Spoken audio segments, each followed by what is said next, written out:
in its 26th season. The Professional Bowlers Tour. Today, from the city that never sleeps, Las Vegas, Nevada, we bring you the $175,000 Showboat Invitational. Let's meet today's finalists. In 5th place, making his championship debut from Edmond, Oklahoma, Tony Westlake. Pete Weber makes his 2nd championship final of the year. With a win today, Pete would become the youngest player to win 10 titles.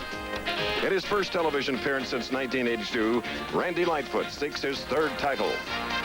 It's the 2nd championship chance for Rowdy Morrow, who started his bowling career at the ripe old age of 11. Hailing from sunny Florida, our tournament leader, Kent Wagner, makes his first television final of the season. That's our Showboat Invitational field, all today on the Professional Bowlers Tour.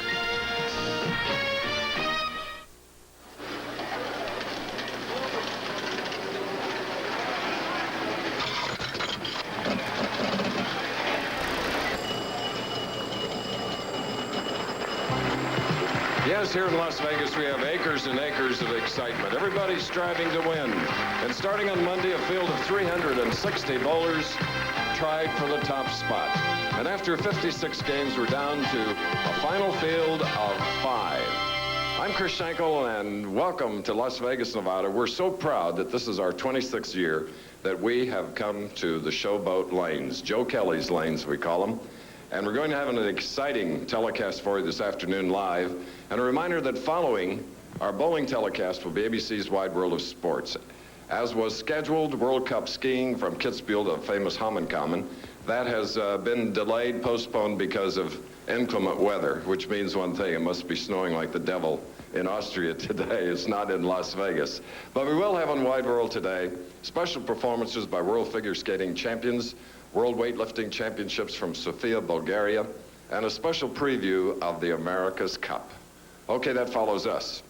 In our field of 5, there are 3 non-winners. 3 of the 5 are also from Missouri. So is my colleague, Nelson Burton Jr. Here he is. Bo? Thank you, Chris. As you alluded to in our starting field, we have a group of young lions out there. Pete Weber's back, but what we're going to see today is what I feel we're going to see for a number of years to come, and for sure the rest of this year. The young lions, the experienced players who have been out here a few years, who have not quite made their mark, are beginning to take over the tour. We'll see 5 of those players today. And what kind of scoring environment will we have? Well, look, the first week we saw Del Ballard average better than 260, winning the $100,000 and the U.S. Open. Last week, George Branham III averaged better than 240 as he captured the tournament over in California. This week could be the same thing. In fact, in the championship matches, the 24 match games previous to the championship round here, we had a record set as 2 players, Purvis Granger and Norm Duke, tied with perfect 300 games. We could see some of that action today, Chris. That $100,000 could go to a perfect game. Ready to go. All right, thank you, Nelson. Tony Westlake on the right is one of the 3 non-winners. He's from Edmond, Oklahoma. And he will be shooting first. He carefully looks at the rack to make sure that the pins are placed the way he wants them. He's going against a 9-time winner named Pete Weber. First shot. Hit. He avoided the split, however. The 10 went down, leaving the 4-7. He's a 27-year-old professional, 5'6", 165 pounds on that short frame. Powerful guy. $3,500 thus far this year. Beautifully done with that silver ball, Nelson. That's right. The experienced player here in Westlake, although he's 27 years old, he's been around for a while, just never had the opportunity to try the Professional Bowlers Tour. Now he's had the opportunity. He looks very tough, and he does have a tough opponent. Probably the best bowler in the world today, Pete Weber. 24 years old. And he with a big arm backswing. Pete Weber of Florissant, Missouri. Current earnings, $56,000 as we look at his profile. A profile that we'll see many, many more times in a Professional Bowlers Tour. The patented high backswing, waits for the ball, good knee bend, tremendous wrist action as he releases the ball, which imparts the great strike power.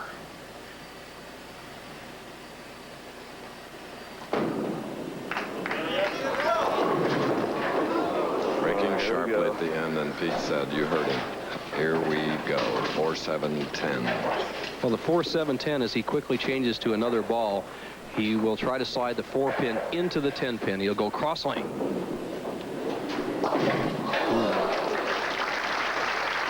Valiant try. It's an open frame following the first frame strike by Pete Weber, who finished second to Del Ballard in our opening show, the 500,000 Seagrams. Del Ballard in this event, incidentally, finished 153rd.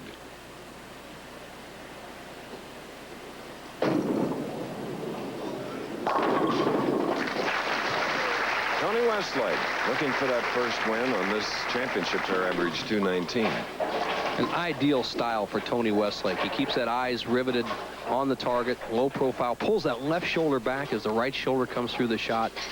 An experienced amateur turned pro last year, was one of the runners-up for Rookie of the Year, and he's making his mark on the tour now in 1987.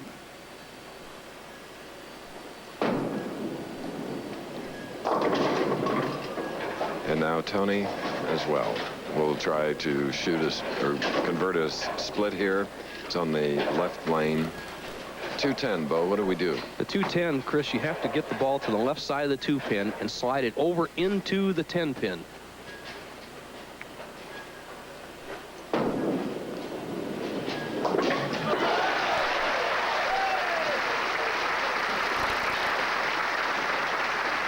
Quite a performance by the 27-year-old. Here it is again.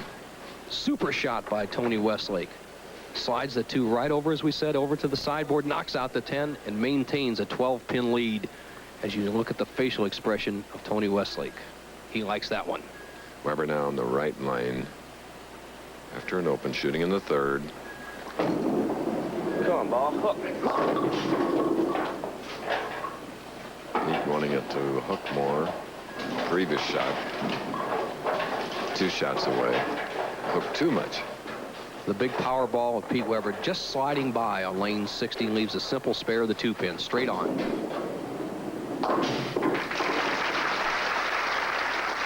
Setting up the championship pair as we look at the prize fund. $33,000 to the winner, $17,000 the second, $9,000. The winner of this match will take home at least $7,000. The loser $6,000. An excellent prize fund, $175,000. Using lanes 59 and 60 here at Showboat, a 106-lane bowling establishment. Pete did not bowl last week, so actually in the 2 events he's made the finals. First in Tacoma, now here in Vegas. It's more like it. Striking in the first and again in the 4th frames of this very first game. Winner of this game will go on to meet Randy Lightfoot. Standing room only crowds. And that is a common term used in this city of entertainment and chance. Standing room only. And we have a large crowd here because this is one of the larger establishments. And here they do not charge. You cannot buy a ticket. You're more than welcome. However, there's only so much space, so a lot of people are turned away. Tony Westlake leading by 12. After a beautiful conversion in the 3rd frame of the 210, strike now in the 4th. Just an ideal shot by Tony Westlake. He seems very composed and experienced out there for our first time in the championship round. This is a key shot right here. He's been high on this lane, the left-hand lane, the 1st frame, then light in the 3rd frame. He can take a 22-pin lead if he can make the adjustment, and a good shot.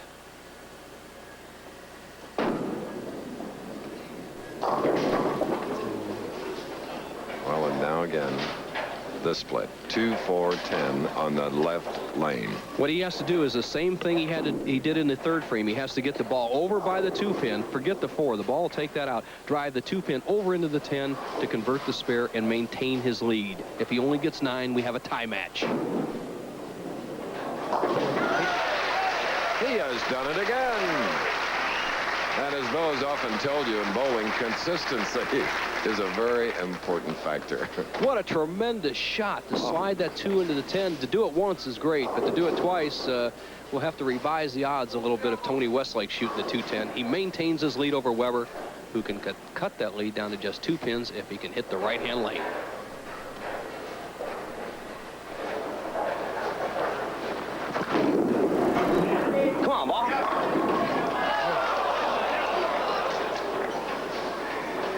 impossible. What looked like a great hit turns out to be misfortune for Pete Weber. Watch the 4-pin. That's the second pin on the left-hand part of your screen. It is driven straight back off the 7 instead of into the 7. Too much power. Well, Pete won't seemingly let it bother him. And, of course, he must not let it bother him. That's, in the past, the only time he's gotten in trouble is when it gets to him. But what he's done in 8 years as a pro, 9 titles, including one right here. The grip of Pete Weber. Notice the fingertip grip, stretched fingertip. Just puts the edge of the fingers in there, uses a glove to take some of the pressure off his hand, and the great wrist action. Right there. So the winner of the 1985 event here leaves the 2-pin. It's obvious that both players are having slight trouble with the left-hand lane. When they move what we call inside to avoid the big hook, the ball slides by. When they move out, it hooks high. Looks like the key to winning. Ever-changing positions, ever-changing lines and conditions makes this a tough way to make a buck.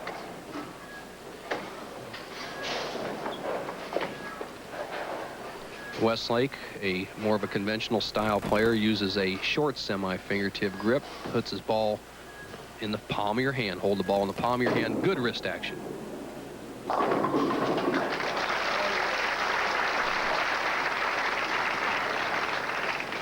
Very little emotion shown on Tony Westlake's face.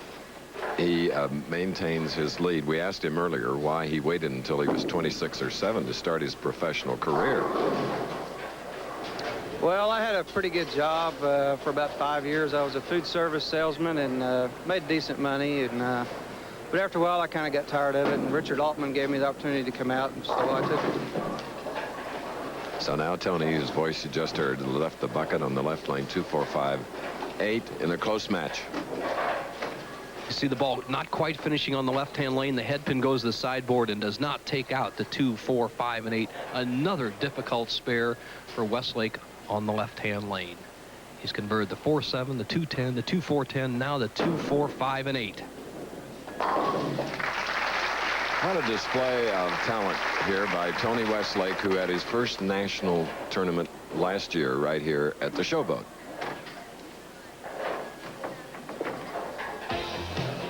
We'll be back in Las Vegas after this. Weber circled, looked like a competitor. Look at that face. And the rest of the Weber family, Anita, Richard, and Johnny, and Paula. Tremendous bowling family. By the way, Anita Weber, Pete's mother, is the only one in the Weber family not to roll a 300 game.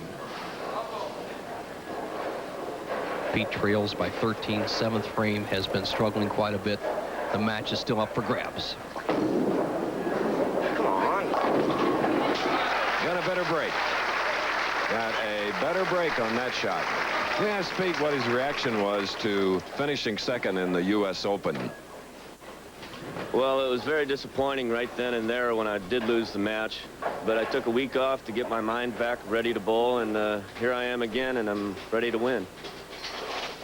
And only the winner of the U.S. Open, Del Ballard, leads him in the money parade. Pete with $56,250. Del, of course, won $100 grand in his victory.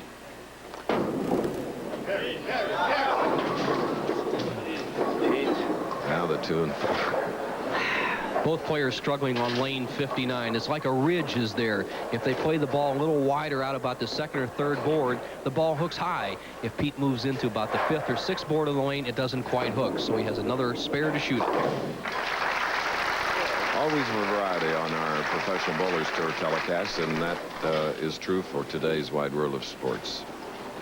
World Figure Skating Champions in a special exhibition, World Weightlifting, the Super Heavyweights, and America's Cup preview of the finals in Perth, Australia. Wide World.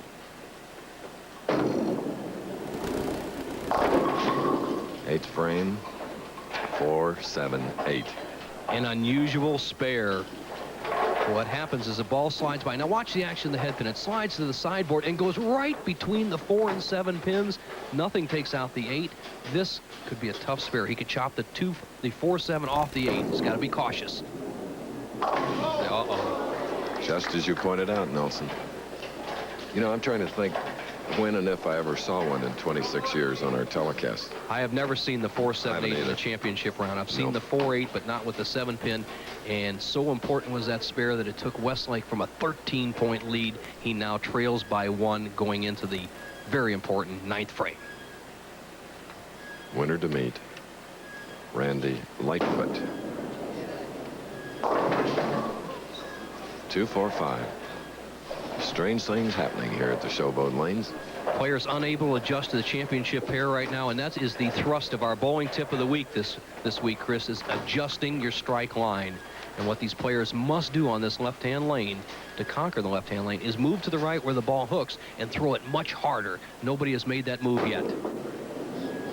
All right, in this field of 360, the only left-hander to make the final 24 was Earl Anthony, who finished 21st. Marshall Holman, 90th. Mark Ruff, 56th. Mike Albee, 45th. Bo finished 32nd. Nice going, pro. Hey, thank you, Chris. And look at the exhibitions. We have one of your girls that we had in our championship round. You interviewed Rosalind Summers, who will be in there in the World Weightlifting Championship, the super heavyweights. That's what I like to see. Weber leads by 1, 9th frame.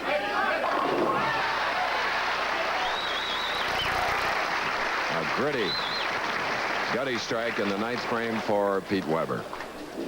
Look at the action of that bowling ball, driving all 10 pins in the pit. He likes this. It puts him in the lead. Right now, Pete leads by 1. He could increase that lead to 11 with another strike. 2 strikes, and he would shut out Westlake.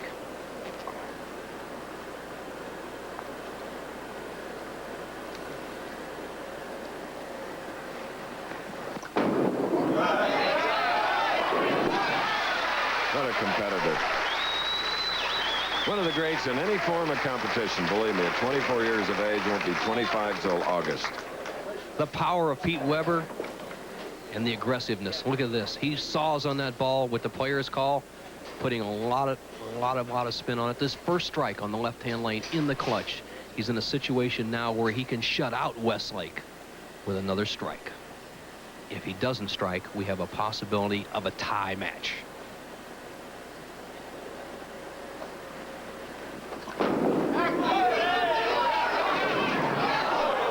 It's a 10-pin on the left lane. What that sets up for Pete Weber is a possible 196. If Westlake can throw 3 strikes, he would also have 196, and we would have a tie. Then the players would have a 2-frame roll-off, similar to the 9th and 10th frames. 196 for Pete Weber. 5 strikes. Now, pressure is on Tony Westlake, and graphically you see needs 3 strikes to tie. He has had 3 strikes so far in the match, and all 3 strikes have been on the right-hand lane.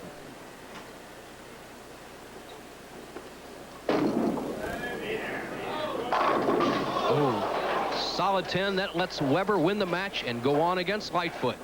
So Pete Weber, who prefers to be not in the tournament leader position, has won his first match. He'll meet another Missourian, Randy Lightfoot, following this. The 1967 Firestone Tournament of Champions had all the elements of a spectacular tournament. In the opening match, Jack Biondolillo came out and rolled the first 300 game on national television against Les Schisler. First 300 game on ABC Pro Bowler School. Unfortunately, physical ailments kept Jack from attaining the stardom predicted for him. But he'll never forget that Saturday afternoon in Akron, Ohio. Nor will we. All right, Pete Weber with a 196 defeated Tony Westlake by a score of 196 to 84. Pete with 5 strikes. On the left now, you see Randy Lightfoot. In his 11-year career, he has 2 PBA titles to his credit. Pete will shoot first. Chris, this is going to be a very tough match. 3 of the last 4 players in our championship round are from St. Louis. They've competed against each other many, many times while they're growing up. And Pete Weber's got the hot hand, but he's bowling against a very aggressive Randy Lightfoot.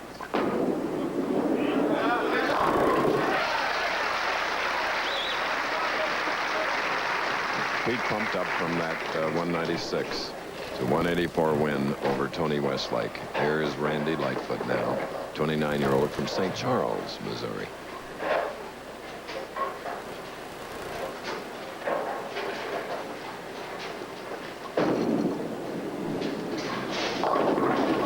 Sliding by, leaving the 2 on the right lane. Randy a bit tentative with that shot, as we saw the players in the opening match. It looks like Pete Weber has made the adjustment. He has gone with the more speed and moved to the extreme outside line, not playing much hook. Lightfoot cannot hope to be in this match if he doesn't move to the right, throw a little harder. He's a very aggressive player, though.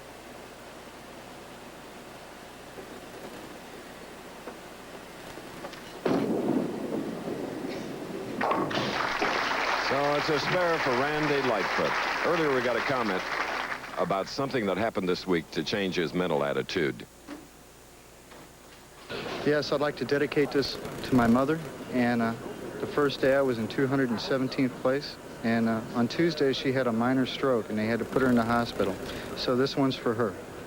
And that's Neil Lomas sitting on the left and Randy's dad, Carl, sitting on the right. Just super, super nice people. Randy Lightfoot, second frame. And that's got to please Randy and his parents. Those country folks, though, are tough people. Lightfoot with a good wrist action just snaps all 10 pins in the pit. Good aggressive player, Lightfoot. Smart match game player. See his 87 average leading the pack at 225, 216. His week's average here.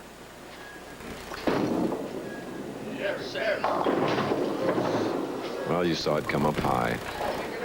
4, 6, 7. Well, Pete is cut right through the heart of the pins, and what he has to do here, he has to just go for 2 pins. He'll throw the ball over in the 4-7 zone, hoping he can bounce one of these pins out into the 6 pin.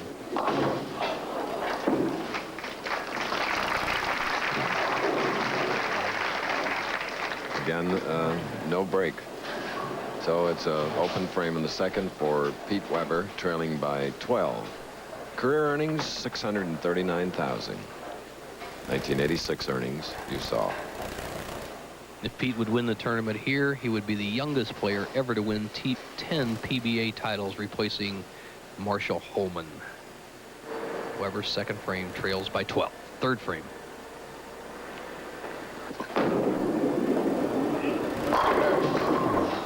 Leaving a 10. If you just joined us, this is Pete Weber. He won the first match 196 to 184. Solid 10. 6 pin flies around the 10. Pete picks up a ball that doesn't hook very much to cross lane to convert the spare.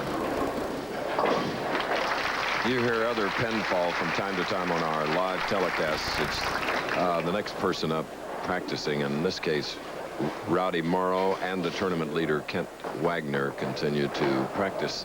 And sneak a glance over at Randy Lightfoot now to see how he's doing. Of course, he's bowling, so they won't be practicing.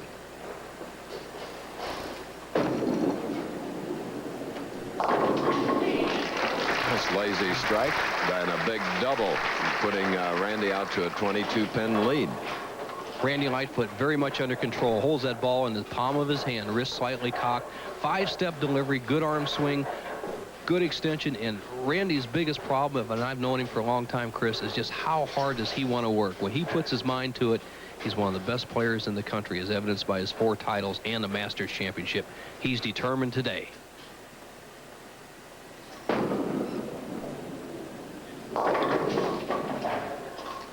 Well, leaving the 2 sleeper 8 on the left lane. The 2-8. Now watch the action of the head pin. If he gets a little more of the head pin, it doesn't go behind the 4 pin, and he takes out the 2 and 8 for a wall shot strike. When it's too light, he leaves a difficult spare, the 2-8. A conversion here, Randy would maintain his 20-pin lead after 4 frames.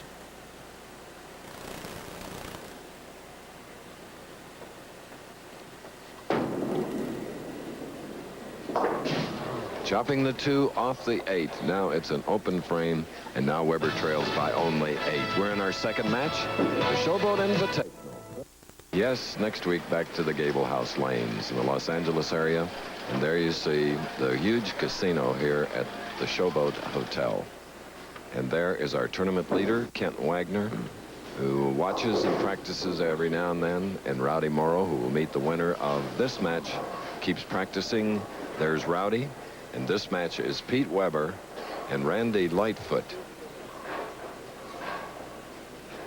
Winner of 9 events. Randy is 1-2.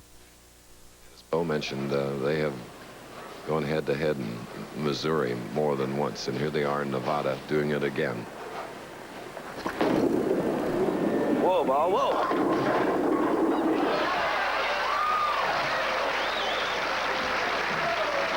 Pete, being mic'd, you can hear his reactions. Watch the action of the head pin. It goes over the left side, gets caught in a corner, and comes between the 3, 6, and knocks out the 10 pin. That's the kind of luck you need in casinos, Bo. You're right there, Chris. That was a tremendous break. Now let's see if he can capitalize on it. Pete has had no problem with this left-hand lane since he's made the adjustment. See him looking down on the 4. He's moved to the right, throwing the ball very hard, keeping the ball just solid in the pocket all the way. This is for the lead. Come on, baby.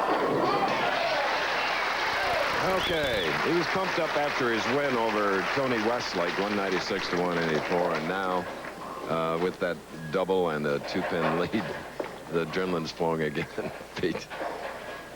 But it hasn't stopped flowing in the body of this 29-year-old Randy Lightfoot.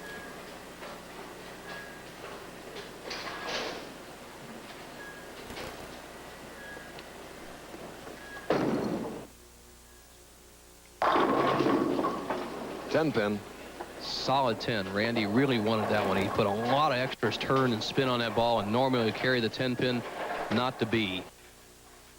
Now watch the action, the 6-pin. That's the second pin on the right-hand part of your screen. It just accelerates right around the neck or the crown of that pin. For Lightfoot, a cross-lane spare. He would trail by just 2 pins with the conversion. All right. Nice to see Randy in the finals again because he hadn't won since 1982, his last television appearance. His mom and dad, very tense here at this moment. We're sure happy his mom is feeling better. Carl Lightfoot, a very successful businessman who sold out his business a few years ago and just travels around the country, seeing the country and watching his son bowl. A great life, great people. 6 frame, Randy Lightfoot trails by 2 pins.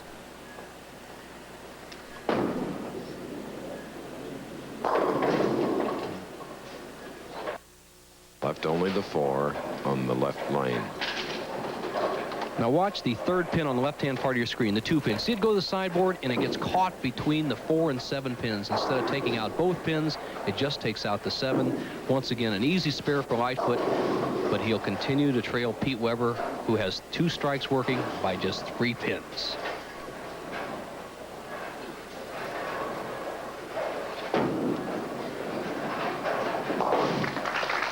Over the years, this is Randy's 6th television appearance. 4-3 record coming in. As for Pete Weber, he is 34-22, and this his 32nd television appearance. 5 feet 7 inches tall, 130 pounds, fingertip grip. That's the reason he has that high backswing, is to get enough momentum on that ball and speed to control the big hook. 3 in a row for the lad from Florissant, Missouri.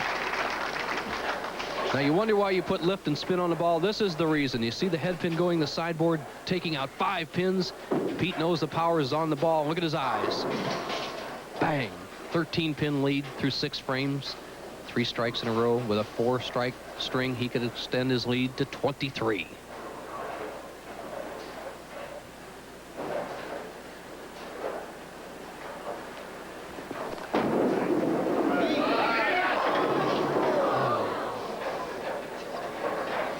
Make you scratch your head. Solid 10. Now here's the difference between a solid 10. Watch the 6-pin. It just lies down in the channel right there. And that's the reason we didn't carry the 10-pin. There's a big difference between the solid and what we call the weak 10. All right, this is our 2nd game of the Showboat Invitational live from Las Vegas. More action following this. Our 16 tournaments throughout 1987. We hit 12 states. We'll go back to California next week, the Greater Los Angeles Open, Gable House.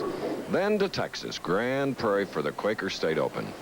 Then to Florida, Miller Lite Classic, and in Venice, Florida, the opposite coast, the Bowler's Journal, and Kathy Lightfoot, Randy's wife. Excellent bowler in her own right. She bowled a 793 series in league last year, and everybody was kidding Randy about it. That's better than 260 average. Randy could use one of those games today.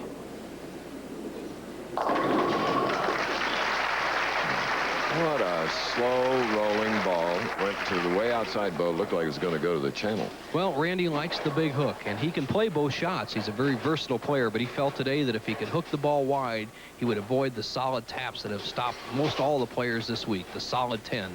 So far, his carry percentage has been pretty good. He left 1 10-pin. Right now, he can cut the lead of Pete Weber down to just 2 pins with another strike.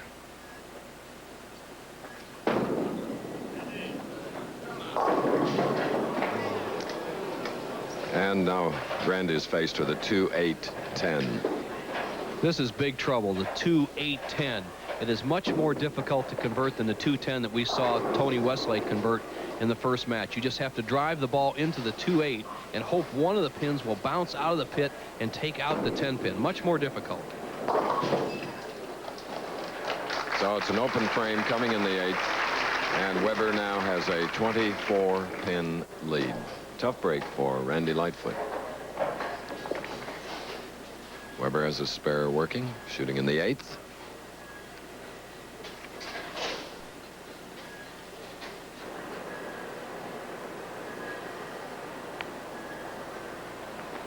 Come on, baby, come on.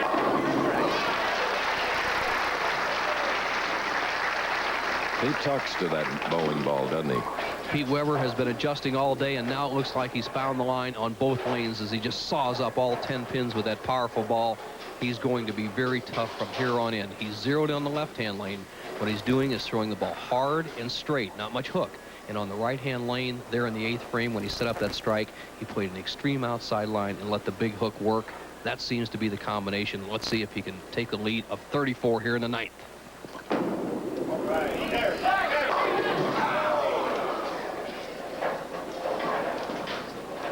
Small amount of dejection. Another solid 10, 3-pound, 8-ounce pins today, and yet the players are still too powerful for those pins, driving one pin over the top of the other as Weber maintains the lead going into the 10th. All right. The defending champion, Gary Skidmore, finished 121st, and many of you enjoyed the skills of George Branham III last week. When he won, he finished 91st. Lightfoot in a big situation. Weber going at a 2:07 pace. Lightfoot a possible 2:03.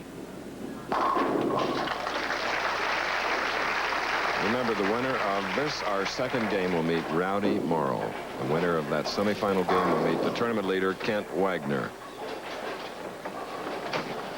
That angle shows you the powerful hook that Randy Lightfoot is playing on the right-hand lane. And there are the parents and Randy's wife, Kathy, watching on. They know he must strike on this ball. Without a strike here, he cannot win the match.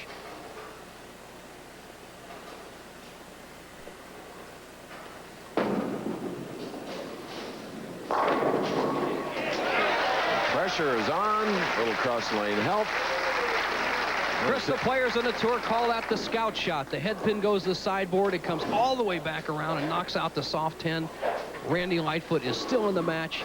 He can cut the lead of Pete Weber's down to just 4 pins with another strike. It's up for grabs.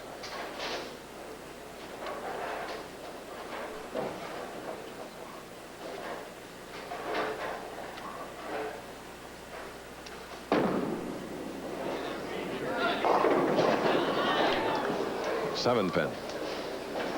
Randy just overpowered that ball, sent it wide, and just snapped the ball so sharply on the back end.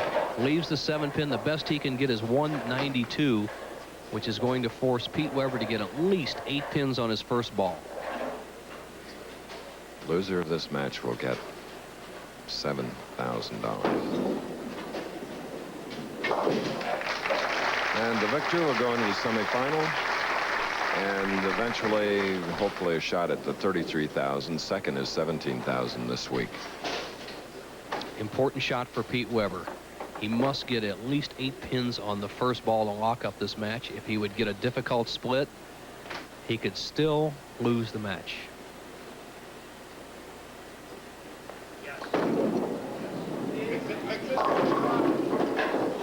It's not over now.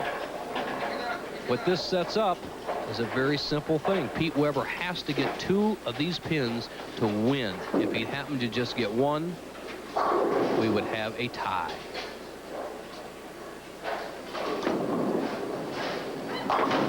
Ooh. He had some anxious moments at the line. Pete Weber now has won his second match. Tip of the week, brought to you by Old Spice Deodorant, an antiperspirant deodorant. Give you 24-hour protection.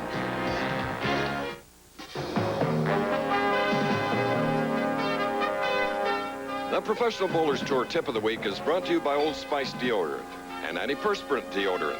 We give 24-hour protection. In lesson number 1, we showed you how to find the proper position on the approach from the foul line. In lesson number 2, we showed you how to swing the ball and take your approach all the way through the release and follow through. Now, lesson 3 is one of the most critical things in the sport of bowling, how to find your strike line. First, you establish a starting position on the approach.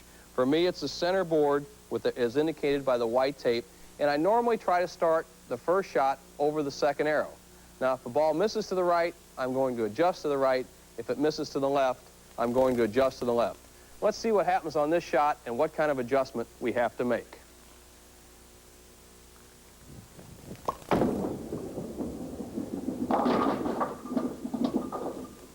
I missed the head pin to the right, standing in a position indicated by the white piece of tape on the approach and using the second arrow as my strike target. Now, I missed to the right, so I must adjust to the right. The key is 3 boards on the approach for every 1 on the lane. So now I'll adjust 3 boards to the right on the approach as indicated by the yellow tape and move my strike target to the 9th board, 1 board right of the second arrow as indicated by the yellow tape at the lane, and see how it works.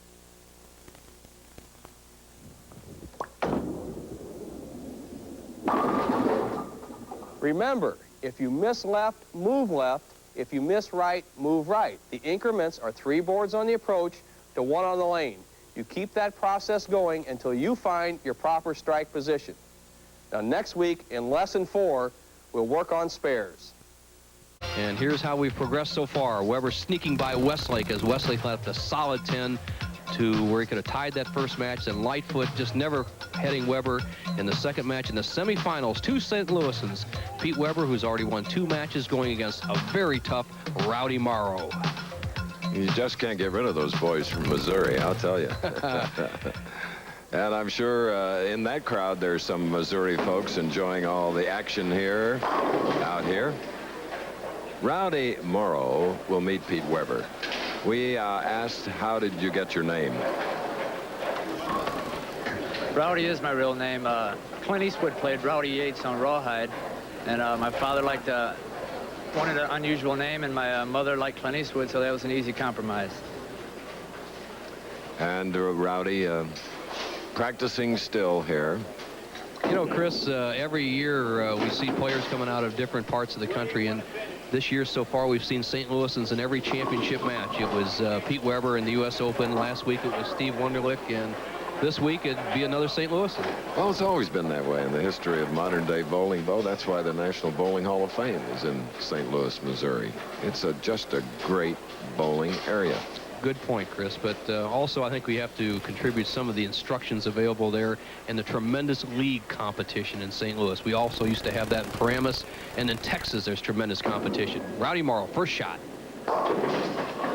What a way to be greeted here at the Showboat Lanes with a 4-6-10. Rowdy Morrow.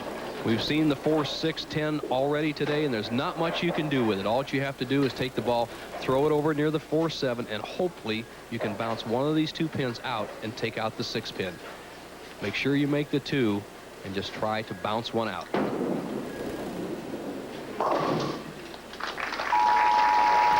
Carlton open. And here now is Weber. 204 to 192 over Randy Lightfoot with 6 strikes.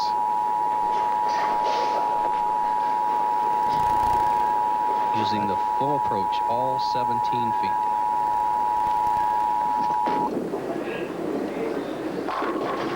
And, of course, it brings to mind Marshall Holman, who does the same. Marshall finished 90th this week. The powerful bowling ball of Pete Weber, keeping it well under control. Has bowled just 2 excellent matches. He has not beaten himself at either of his first 2 matches. His opponents have never really pressured Pete. When Westlake gave him a little pressure, though, in the first match, he responded with a double. Let's see if he can take an early 21-pin lead. Come on, baby. All right. So talking to the ball may help all of you bowlers. No doubt about that shot. Probably brought his dad right out of that comfortable chair back in Missouri.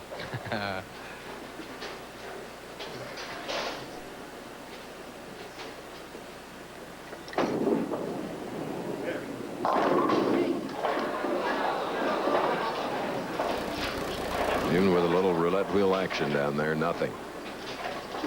Rowdy Morrow, just an ideal style. It's a classic style, 5-step, or what I like to call a 4.5-step delivery. Arm swing slightly above the shoulder, good knee bend, good follow through. He keeps his head down on the target. This young man is just an excellent bowler.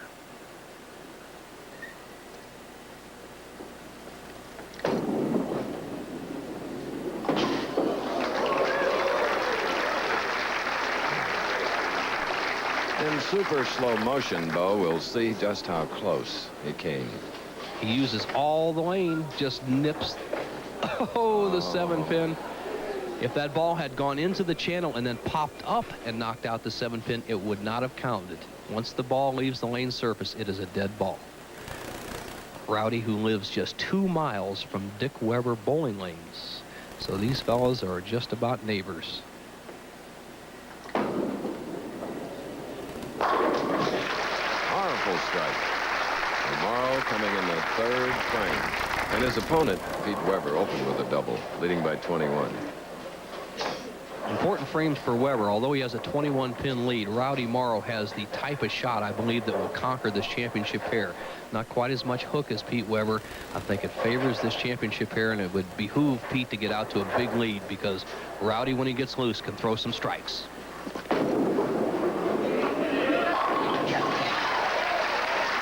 So Pete with 3 in a row here in Las Vegas.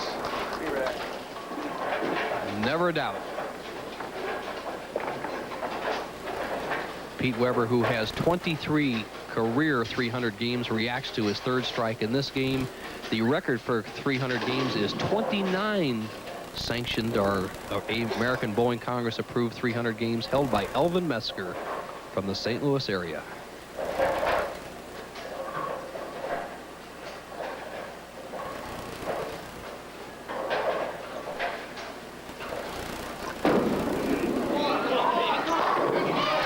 Pete Weber now has strung 4 in his 3rd match of the afternoon.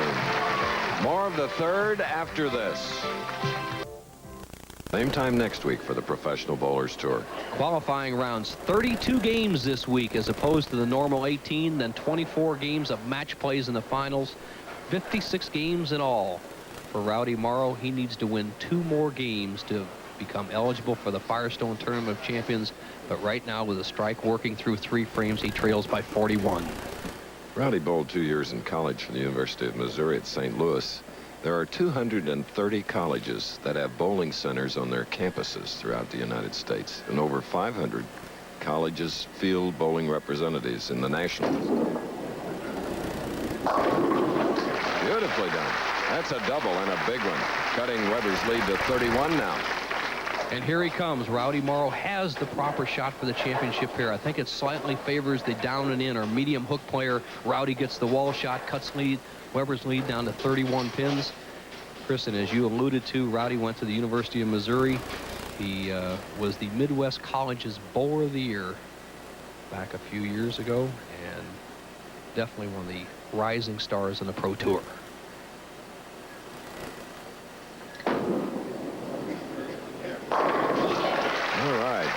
colleges, their finals are determined.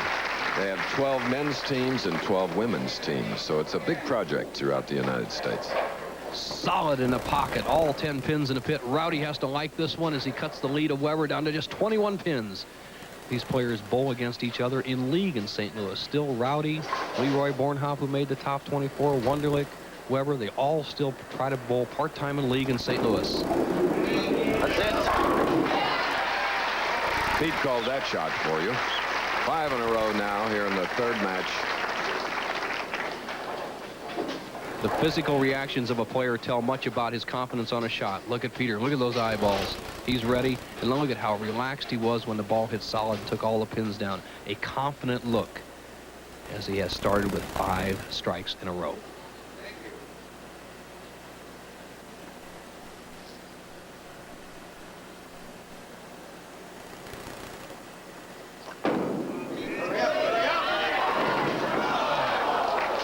Tapped in the 6th frame here in the semifinal game.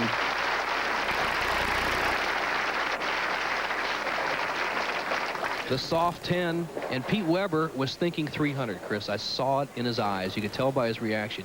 He was thinking $100,000. Should we have a 300 on our telecast? $100,000 from True Value Hardware. And when we're in Peoria, the True Value Open, should that happen, it'll be doubled. Big shot for Rowdy Morrow. All the emphasis has been on Pete Weber so far with that big string of strikes starting the match. But Rowdy, a little bit confused of where to stand. This is, remember the bowling tip we just watched. You have to be prepared on the approach. He just takes his time, gets a little more rouse in the thumb, and there's Larry and DeLois. Morrow, by the way, Larry, a supervisor at General Motors, has rolled 2 perfect games. Proud parents, St. Louisans. They don't look old enough to have a 25-year-old. Oh, yes, 4 in a row. Oh, the smile on Mom's face. And the reaction of Pete Weber to this. Now watch this. You're going to see the reaction of Rowdy Morrow. He likes the shot. He's cut Weber's lead down to 20 pins, but Pete Weber got up, changed chairs, put his head down because he knows that Rowdy Morrow is a tough competitor and can string those strikes. With a strike here, we have a new ball game. It'll be just 10 pins difference. In his only TV finals, Rowdy finished 3rd in the 1986 AC Delco Classic.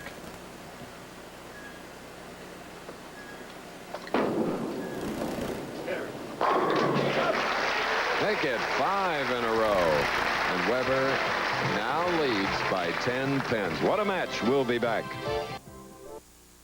Pete Weber in the 7th frame left a 10 pin, covered it for his spare, leading by 9. Now the 8th frame on the left lane.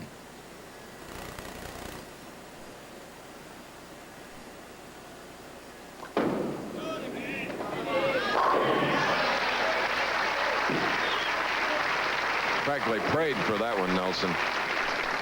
Weber drives all 10 pins in the pit. He's had 5 strikes to start the match, left a 10 pin in the 6th, another 10 pin in the 7th, solid strike in the 8th, and he's working on every shot because he knows Rowdy Morrow cannot be taken lightly. And Morrow, who at one time was trailing by 41 pins, can take the lead here with this 6th consecutive strike, 8th frame.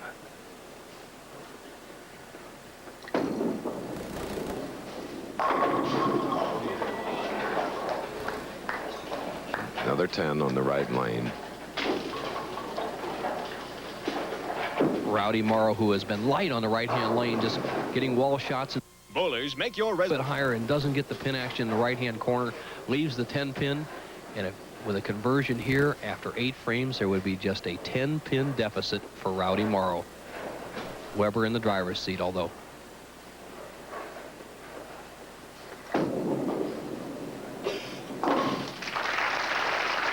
Winner of this next to last match will meet the tournament leader, Kent Wagner, who's looking for his first victory, as is Rowdy, rather. Trailing by 10, he'll be shooting in the 9th frame. Pressure.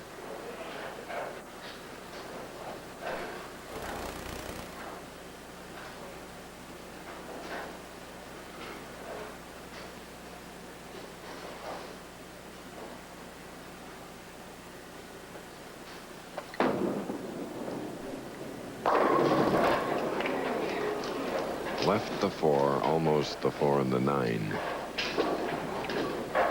Rowdy going straight towards the 1-3 pocket on the left-hand lane. Hits just a pinch high. 2-pin goes to sideboard. Doesn't take out the 4. Gets the 9. And he's a little bit relieved of that shot. Right now, Rowdy Morrow with a conversion has a possible 237. As his parents look on, they're checking the scoreboard. Weber going at a 2:38 pace. Is still a very close match. Tough. Oh, and the dad is just beside himself. What a hopeless feeling. He comes all the way back in the match from a 41-pin deficit and just lets the ball slide by the 4-pin. Just a mistake of inexperience. Look at him looking at the ball. And I had a few words for that. Pete Weber in the driver's seat.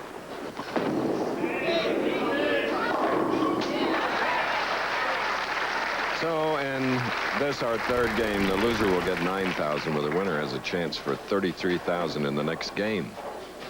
Pete using the style and the type of strike that allowed Rowdy Morrow to get himself back in the match.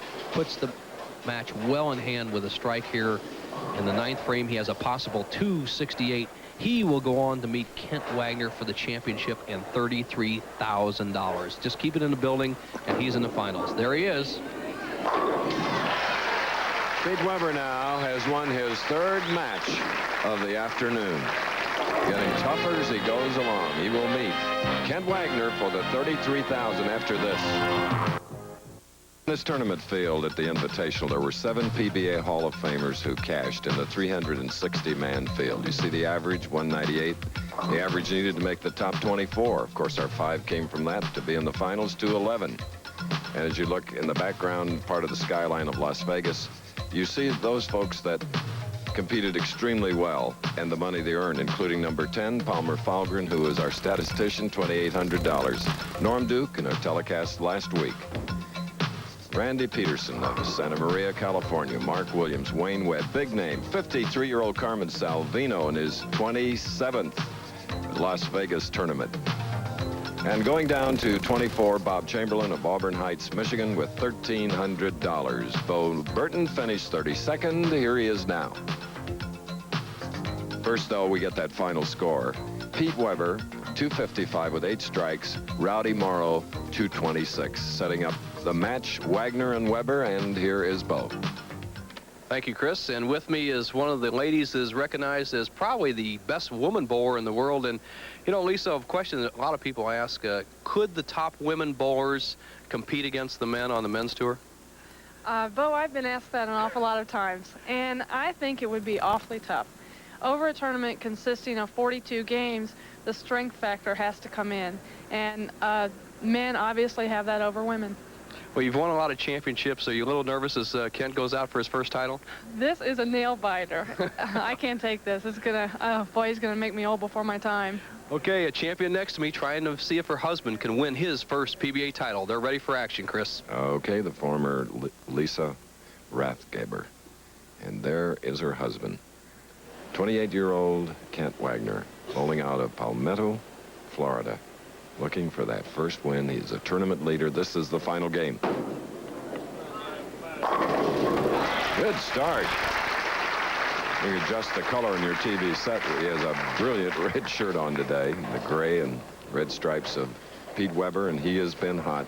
He won his first match today over Tony Westlake, 196 to 184, then defeated Randy Lightfoot, 204 to 192, and in the last game, his 3rd victory, 255 to Morrow's 226. Come on, ball. Come on. Pete out of the box in a hurry. Pete won here in 1985. His dad won a seniors championship here last summer in Vegas.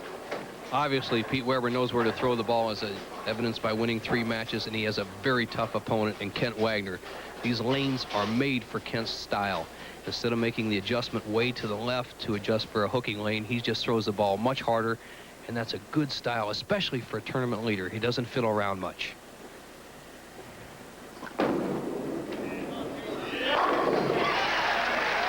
Well, he opened the last match. In fact, he strung 5. Now with that opening double, Kent Wagner is back in the 2nd frame. The style that Dick Weber Sr. often used against opponents. Start out very quickly and put your opponent down, put the pressure on him. So far, Weber has done that in the last 2 matches. Kent Wagner has to answer right now in the early going.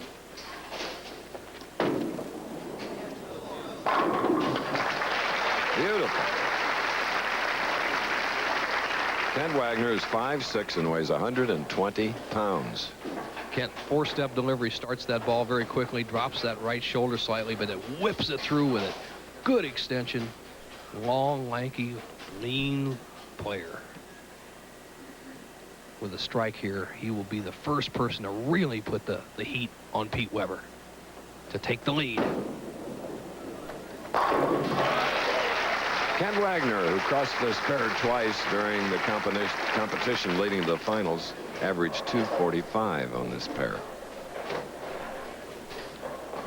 He will replace Marshall Holman as the first, or the youngest, to win 10 titles. Weber perfect through 2 frames, Wagner perfect through 3. He's 24 years of age. Concentration broken. No, that's wise to step away.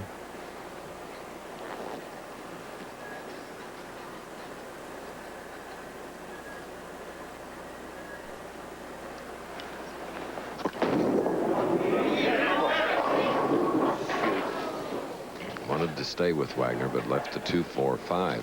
You saw Pete step away. He had a little upset with the way this ball felt, and he went back, got some rosin, and the ball just slipped a little bit off his hand, has left himself the 2, 4, and 5 pins.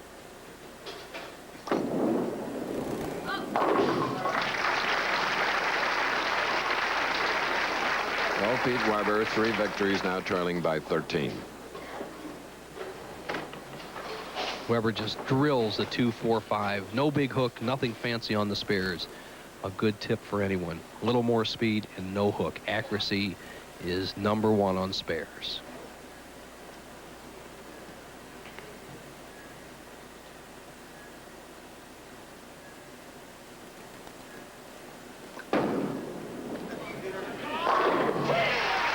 Powerful strike. Pete Weber in this city of chance. Appropriate music coming up. You got to know when to hold up, know when to fold up, know when. Nelson Burton Jr., any question you'd like. You can do it by sending it to Post Office Box 951, Radio City Station, New York, New York, 10019. They are different. The shoes of Kent Wagner, you see, of different colors. What he told me is a dog chewed up the other shoe, the other yellow shoe, and so he's got 1 black shoe, 1 yellow shoe, as opposed to Randy Lightfoot had 2 different shoes. He had a slide shoe on his left foot to accommodate the slightly sticky approaches. All right, Wagner's perfect through 3, looking for his first title. Okay, 4 in a row. Boy, you'll give that dog an extra bone if he keeps doing that. We asked him how his wife had helped him on the tour. Well, she gives me a lot of moral support, and when I get stubborn, she helps me switch balls and helps me line up when I get in trouble or when I get too fast. And there she is. I feel one of the great women bowlers of all time.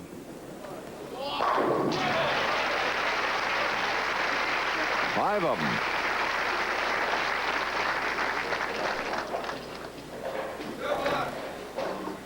What a start. 5 strikes in a row as his 5th one. He buries all 10 pins in the pit. It's not over, young man. You're going against one of the best the tour has seen. Pete Weber, 33 pins, not much of a hill for him to climb.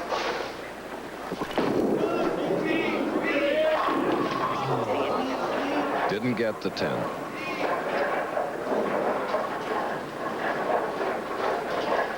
In super slow motion, the 2nd pin on the right-hand part of your screen just fly right across the 10 pin. Weber needed that strike, trails by 33 pins. This is our final match where the winner will receive $33,000. Runner-up, $17,000. Pete wiping the oil or conditioner off his bowling ball as we see Judy Moore, general manager of the Showboat Hotel, our great host here in Las Vegas. And the reason Pete wipes that off the ball, you want to keep your ball clean on every shot. Nothing picked up in the track or rolling area to make it roll untrue. Set. Oh, man. Now 4. I know. As he says, why now? The 10 pit took a little bit of the wind out of Peter's sails. He really wanted that shot in the 5th frame, but up there in the 6th and did not quite put the speed to the ball that he had done on previous frames, and has another spare. All right, now. Back up is Kent Wagner. 5 in a row. 6th frame.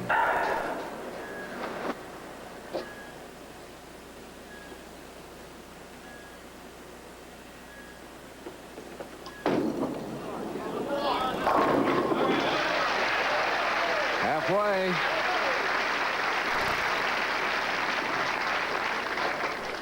Saws the 5 over into the 4-7, just rips the pins out as he takes a 44-pin lead halfway through the title match, halfway to an extra $100,000 if he can roll a perfect game.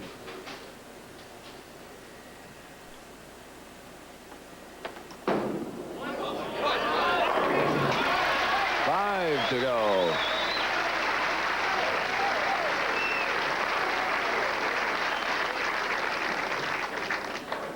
Two of the lighter bowlers in the entire field. This man at 130, Kent Wagner at 120.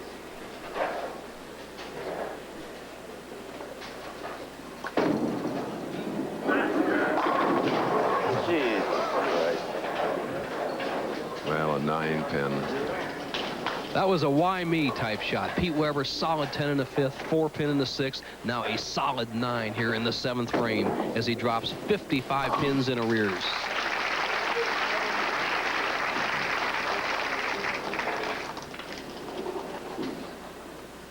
If Weber does not strike on this ball, all that Kent Wagner has to think about is 300. He'll just about have the championship and his first title wrapped up.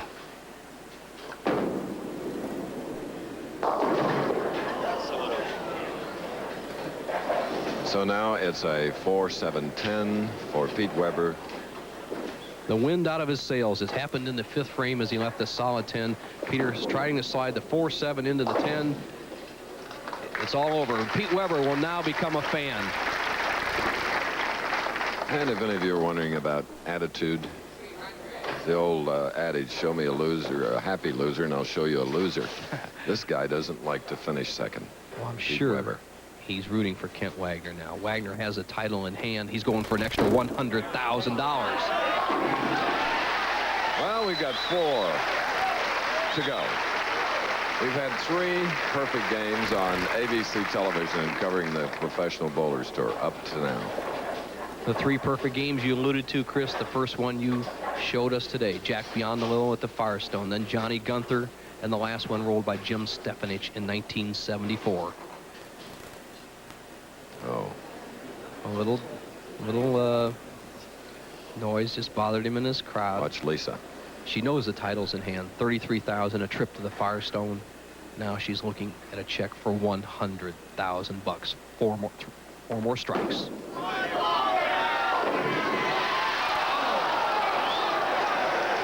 Ending in the 9th frame. Wonderful appreciation. Well, they don't know whether to clap or cry. An apparent good hit. Kent saws the 5 over in the 4-7 area. Normally you would carry out the 7-pin. Not to be. The best he can shoot is 279. Well, Bo, off on other assignments, I missed the other 3. One of these days we're going to get a 300. Actually, just too much power for Wagner on that ball. The head pin stops the 5-pin.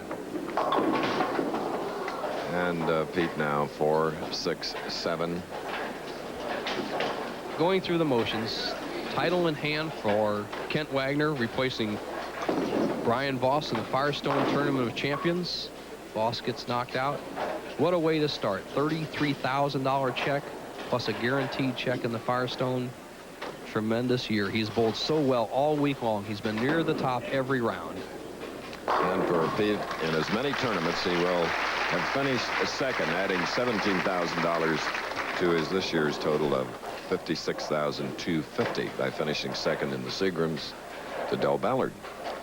It's a good week. The young man who is a race car driver in the summer season drives late model stock cars at Nazareth Raceway in Pennsylvania. Can have a little extra money to, as you see, Dick Evans, president of Boeing Riders America, here covering the tournament. All the way from Florida. From a newspaper family. His brother Luther is one of the best turf riders in America.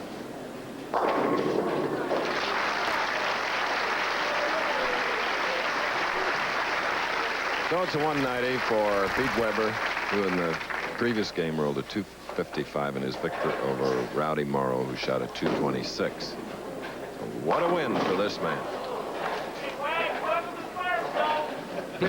Well, that fan in the crowd, he thanks him. Lisa Wagner, she told me she's bowled for many a title, and she says she's much more nervous watching her husband bowl. Well, it's all over now. They both have championship titles in the pro ranks.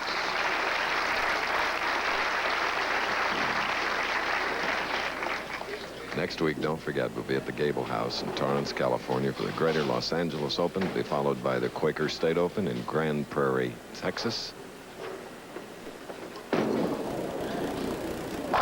268. All right, 268 to 190. 78-pin victory and a first win for Kent Wagner. Kent Wagner, 268. Pete Weber, 190, and he's savoring his first victory. While he savors it, let's go to Bo Burton. Thank you, Chris. And with me, the man who has been a runner-up a few times, also won 9 PBA titles. Pete, you look good for 3 games, and all of a sudden, Kent Wagner started off. What was your thoughts of his match? Well, he bowled fantastic. There's no doubt about that. I thought I was throwing the ball pretty good, and then the 245 kind of got me a little bit, but I came back with a strike. I think the 10-pin in the 5th frame is really the key. And I think if I could have got that one, I maybe would have did a little better. Well, he bowled a great match. We thought he could possibly take home that $100,000 bonus for a 300 game. I agree with you, Chris, and I saw that the solid 10, then the 4-pin, then back the solid 9. It just wasn't to be, and he's a good young bowler, and I'm sure that we'll see a lot more of Kent Wagner. Oh, I'm sure we will, too. He's been out here for a while. He's made the show a few times, and finally got that one underneath his belt, and now he's ready to go. Well, his wife's one of the great pro bowlers, and I'm sure she'll savor this moment. And Peter, I know you'll be back to win title number 10, but Chris, let's go back with today's champion. Time, Chris. There he is, 120 pounds. Thank you. I'm still too nervous. Means so much to you. And there's a lady in red to your right that I want to bring in now next to Joe Kelly, our chairman of Showboat. Lisa, your reaction. Oh, I'm like him. I'm so nervous I can hardly talk, but he's been waiting a long time, and he had 2 things going for him today, I think. He loves the Showboat, and another thing is a very good friend gave him a good luck piece in the gold horse there. His father's nickname was Horse. Oh, very good. Mr. Kelly, would you come over by the trophy? I know you have a check. Lisa, get a little closer so you can grab. Who shall I give it to, Lisa? Would you like to take this? All right. That's usually the way it goes. But the reaction must come from the guy that did all the work out.